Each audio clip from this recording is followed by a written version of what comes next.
Ever found yourself buying the latest gadget or fashion trend just because your friends or neighbors have it?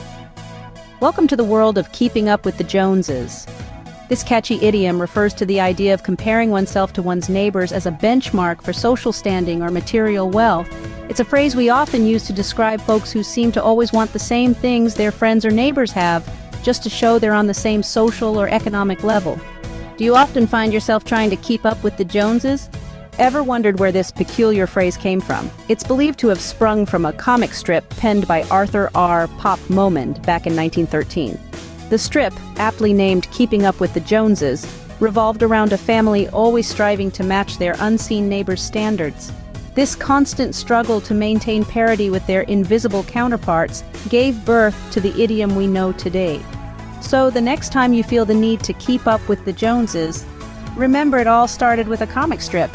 Now, how do we use this phrase in everyday conversation? Let's dive in. Imagine your neighbors just bought a brand new electric car. You might say they bought that new car to keep up with the Joneses. Here, the idiom is used to express the idea that your neighbors are trying to match or exceed the social standards set by others, perhaps to maintain a certain image or status. Or consider this situation. Your friend keeps buying the latest gadgets, despite not really needing them. You could ask, why do we always have to keep up with the Joneses? Can't we just be content with what we have? In this context, the idiom is used to question the societal pressure to constantly compete or compare ourselves with others, instead of appreciating our own circumstances. With this, you now have a new idiom in your vocabulary arsenal. Use it wisely and remember, it's not always necessary to keep up with the Joneses.